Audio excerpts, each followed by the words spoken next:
Princess Leonor stuns Copenhagen. Queen Margrethe II greets her. Princess Leonor, the future Queen of Spain. The young royal who has grown up before the eyes of millions. A princess expected to follow tradition. Yet, in Copenhagen, something happened that no one expected.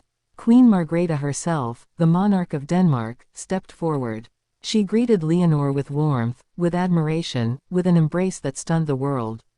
Why did this moment matter so much? Why did it feel like history unfolding in real time? Let's go deeper. The scene began with a familiar setting. Copenhagen, a city of history, palaces, and quiet elegance. The royal square had been prepared for weeks. Danish flags fluttered. Spanish banners were carefully placed alongside them, marking a visit that was more than diplomatic.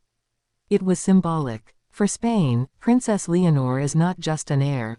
She represents a bridge between generations. For Denmark, the visit signaled something else, a growing closeness between two royal houses that had often admired each other from afar. But the instant Leonor arrived, the air changed. She stepped out of the car, her posture calm, her smile subtle yet commanding. Cameras flashed. Reporters gasped. Spectators murmured. She looked older than her years, dressed with quiet confidence, radiating a mixture of poise and youthful sincerity. Everyone was waiting for a formal greeting.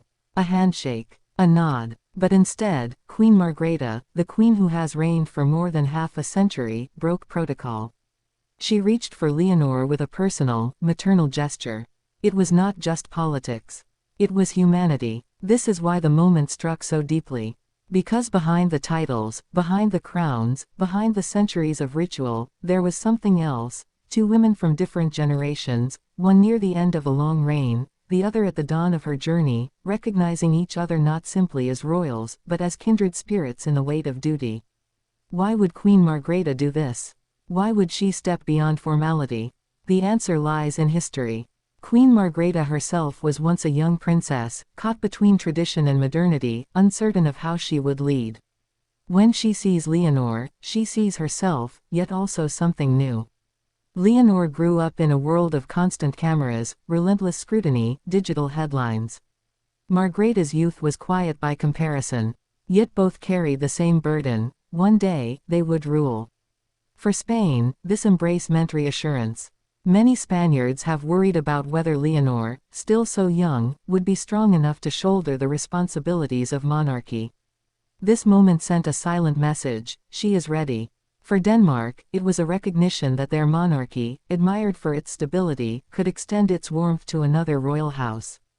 And for the world, it was a reminder: monarchy may seem outdated, but it still carries a powerful human thread that moves hearts across borders. But the story does not end here. Because every gesture, every smile, every shared glance carries meaning. When Queen Margrethe smiled at Leonor, it was more than courtesy. It was approval, a sign that Denmark's queen sees in Spain's princess a worthy successor to Europe's royal tradition. The cameras caught it, the world replayed it, and suddenly, Leonor's name trended across Spain, Denmark, Britain, and beyond. What does this mean for Leonor's future? Could this moment mark the start of deeper alliances between Spain and Denmark? Could it even be laying groundwork for a personal bond, perhaps linked to Prince Christian, Denmark's own heir? Many whispered it, some dismissed it, but the speculation alone shows how charged this meeting was. Think of the symbolism: the elder queen passing a subtle torch of recognition to the younger princess. It is not a coronation. It is not an abdication. Yet it feels like a bridge across generations. The weight of history was in that embrace. And those watching knew it. Let us step back for a moment. Who is Leonor, really? Born in 2005, she is the eldest daughter of King Felipe VI and Queen Letizia of Spain. From her earliest days, she has been placed under a microscope. Every gesture examined, every word analyzed. She has already taken solemn oaths, including her recent military training, proving her discipline and resilience. Yet here, in Copenhagen, she was not a cadet. She was not a student. She was the future Queen of Spain, standing in the heart of another kingdom, commanding attention by simply being herself. The emotional impact of this encounter cannot be overstated.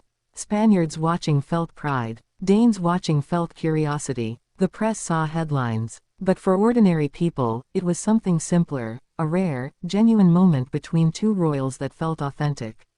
How often do we see that? Royals are trained to hide their true selves, to smile on cue, to maintain composure. Yet Margrethe's gesture broke through. Leonor's response, slightly surprised, but warmly receptive, was equally telling. She did not retreat. She did not stiffen. She leaned in. She accepted. And so the curiosity loop deepens. What will this mean for her relationship with Queen Margrethe's family? Already, Princess Leonor has been linked in speculation to Prince Christian. A marriage between Spain and Denmark's heirs would be historic, uniting two houses, strengthening ties, cementing alliances that stretch across Europe. Was Margrethe's embrace, in some unspoken way, a blessing of such possibilities? Or was it simply a grandmotherly gesture, one monarch recognizing another's child as worthy of affection? The truth is, perhaps it was both. And that duality is what makes the story so powerful. As the day unfolded, Leonor continued to impress. Her speeches were measured, her interactions graceful. Reporters noted her ability to balance formality with warmth, something even seasoned royals struggle with. She spent time with Danish citizens, greeting them in carefully chosen words, showing that she had not come as a distant figurehead, but as someone eager to understand and connect. Each step reinforced the impression that this was not just a visit. It was a coming-of-age moment, broadcast across Europe. But let us ask the deeper question, why does this matter now? Why do people care so much about a single embrace, a single greeting? Because in a world full of cynicism, scandal, and political division, moments like these remind us of the continuity of tradition, of families that carry centuries of history yet still manage to express simple human warmth. Leonor's generation is often criticized for being detached, digital, disconnected. Yet here she was, flesh and blood, smiling, meeting, and earning the respect of one of Europe's most revered queens. And so, we return to the heart of the matter. A stunned audience, a surprising gesture, a counter-narrative to the expectation of stiff, cold protocol. What began as a routine royal visit became a story that will be remembered in Spain and Denmark for years. Princess Leonor stunned Copenhagen not with extravagance, but with presence. Queen Margrethe greeted her not with mere duty, but with genuine recognition. This was more than a meeting. It was a symbolic passage. From elder queen to younger heir. From one reign nearing its twilight to another preparing for its dawn. And those who witnessed it felt they were not just watching ceremony, but living history.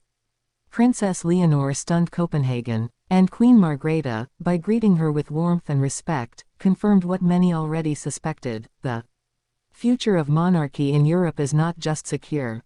It is inspiring.